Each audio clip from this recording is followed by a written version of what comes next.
Una vez pasado el golpe de Estado y las manifestaciones a favor de la democracia, pues tenemos el gobierno de Calvo Sotelo, que dura muy poquito, y es un periodo pues, que está marcado por la descomposición de la UCD. Se va a aprobar la ley del divorcio, que va a encontrar una enorme oposición de la Iglesia. Nos vamos a encontrar con un escándalo de envenenamiento masivo de aceite de colza, es un aceite que se utilizaba y que hubo mucha gente que fue afectada, como podéis ver en las imágenes.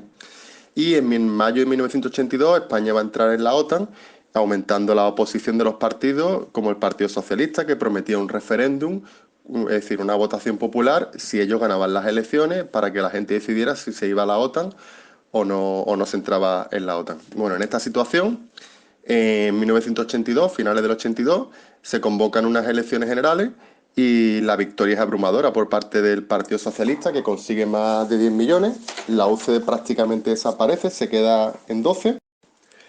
Segunda fuerza política es Coalición Popular, lo que hoy es el Partido Popular, que supera los 5 millones de votos. Y tercero aparece CiU, que es el Partido Convergencia y Unión en Cataluña, y la UCD. El Partido Socialista estará en el gobierno desde el año 1982 hasta el año 1996. Durante ese periodo habrá 4 elecciones y, como os podéis fijar en la gráfica, el Partido Socialista lo que hace es ir perdiendo escaños, va perdiendo representantes, y el partido contrario, que es Alianza Popular, que es la principal fuerza de la oposición, que después se convierte en Partido Popular, más o menos se mantiene en torno a los 105, 106, 107 escaños, excepto en las elecciones del 93, cuando el Partido Popular ya se sitúa muy cerquita.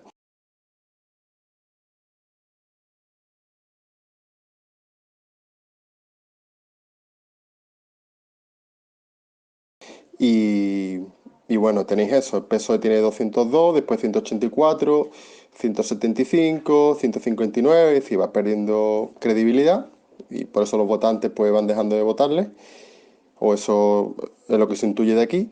Y en las elecciones del 96 la balanza se inclina de parte del Partido Popular con José María Aznar, que gana las elecciones con 156 escaños. Como podéis ver, tampoco es mayoría, por lo cual necesitará el apoyo o la abstención de alguna fuerza política.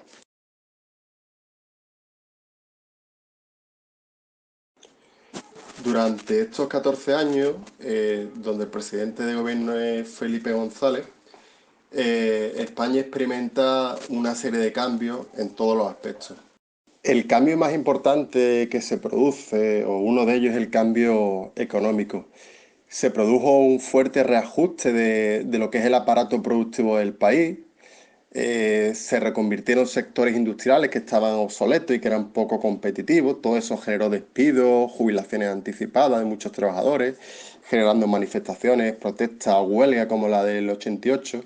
Y esta política económica de transformación se completaría años más tarde con una serie de privatizaciones. Privatizaciones son empresas que son del Estado, que el Estado las vende para poder ganar un dinero. En este caso, pues durante esta etapa se privatizaron empresas como Endesa o SEAT. Y también a nivel económico, fundamental es la entrada en la Comunidad Económica Europea, lo cual supuso la llegada a España de una serie de fondos, de subvenciones y ayudas para el desarrollo de España, y que fue lo que permitió dar el salto. Pues yo lo que puedo recordar de la entrada de España en la Comunidad Económica Europea es más que nada la sensación de pertenecer a Europa por fin. El perder un poco el complejo que teníamos, sobre todo la gente más mayor, los españoles, de pertenecer a un país pues que no había sido democrático durante 40 años, que se había quedado a la zaga de un montón de trenes, ¿no?, que habíamos perdido. Y en ese momento pues era igualarnos en derechos, en oportunidades al resto de Europa. A nivel internacional se produjo la incorporación plena de España a las instituciones internacionales, como la Comunidad Económica Europea, lo que hoy día es la Unión Europea. En el año 86 España entró junto a Portugal Al mismo tiempo se hizo un referéndum para la permanencia en la OTAN. Acordaos que se había entrado con la UCD, en este caso el PSOE que se había opuesto a la entrada de España defenderá en este referéndum el mantenimiento de España en la OTAN. Y después tenemos tres grandes acontecimientos que ponen a España un poco en el panorama internacional. De manera cronológica, pues por ejemplo, en el año 82 tiene lugar el Mundial de España, que gana Italia. España fracasa estrepitosamente, pero digamos que España asoma la patita. Y sobre todo el año 1992, donde tienen lugar dos acontecimientos que hacen que España durante un periodo de tiempo largo, durante todo el año, pues salga constantemente en la prensa, en la televisión, en los medios de todo el mundo. ¿Cuáles son esos dos acontecimientos? Pues uno es la Exposición Universal de Sevilla, que se celebró en la isla de la Cartuja. Mis recuerdos sobre la Expo 92 no son muy claros, porque en aquel año yo todavía era pequeña. Precisamente por esta razón mis padres decidieron que ir en agosto a Sevilla con dos niñas pequeñas no era lo más recomendable. Así que nos compraron unas pelotas en las que salía Curro, que era la mascota de la Expo, que era un pájaro blanco que tenía el pico y la cresta de colores para que nos conformásemos. Y también nos compraron a lo largo de todo el verano un montón de helados con la figura del mismo personaje. Sí, Curro fue la estrella precisamente de ese verano. Otra cosa que recuerdo de ese verano es que se inauguró la autovía A92 que unía Sevilla con Granada. Parece ser que con esta construcción alguien se enriqueció porque salía permanentemente en los periódicos. Había pabellones de diferentes países, de diferentes comunidades, y acudía gente de toda España y de todo el mundo a visitarlo. Eso pues hacía que España aparecía constantemente en televisión.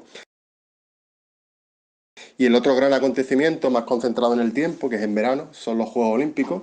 Bueno, las Olimpiadas, mejor dicho. Juegos Olímpicos es el periodo que va de una Olimpiada a otra. Tuvo lugar en el año 92 en Barcelona, y durante ese periodo pues España también fue el centro del mundo, en este caso Barcelona, y por aquí pasaron los mejores deportistas del mundo, como podéis ver ahora en los audios que os dejan mis compañeros. Recuerdo perfectamente que España ganó la medalla de oro en fútbol, que es algo que nunca más ha vuelto a pasar.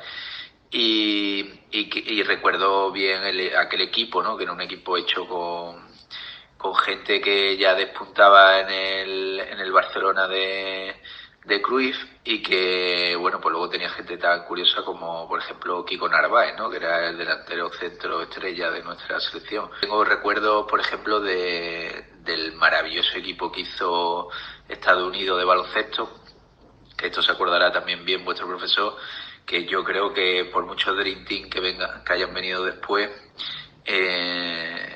bueno, aquel es casi irrepetible, ¿no?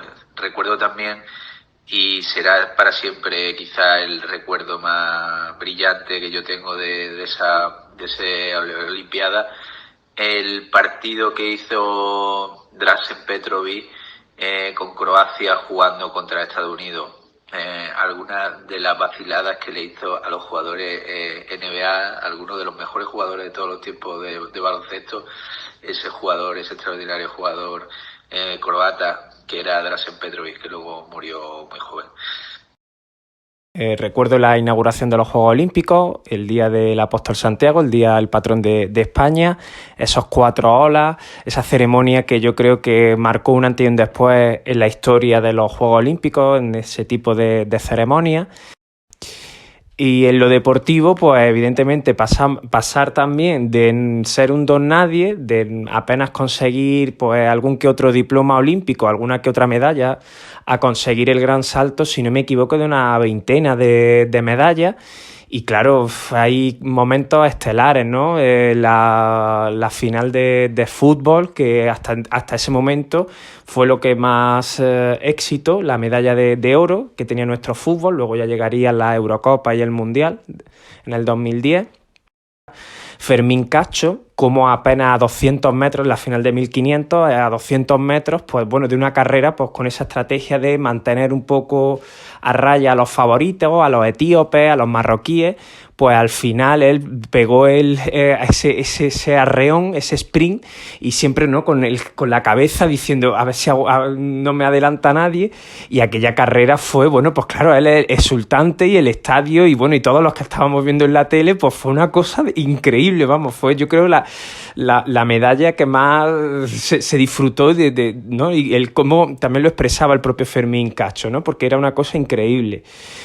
Bueno, luego hubo también otras medallas, como por ejemplo en natación, que no éramos para nada como ahora, ¿no?, con las grandes Mireia Belmonte o Gemma Mengual, ¿no?, en sincronizada. Pero me acuerdo de Martín López Zubero, un español que vivía y se había criado en los Estados Unidos y que consiguió también un éxito sin hasta entonces conocido para el deporte, para la natación española. Y otras disciplinas, pues bueno, como el hockey, deportes de equipo también que consiguieron un gran papel, la final de waterpolo que perdimos con Italia, que luego en el 96 sí conseguimos la medalla de oro, pero vamos, que también fue, pues bueno, aquel verano junto con la Exposición Universal de Sevilla, que viví, ya digo, como bueno, yo ya digo, era un mocosillo de 10 años, pero francamente que difícil de olvidar y bueno, ojalá que en algún momento volvamos a celebrar algo tan grande como fue aquel año 1992.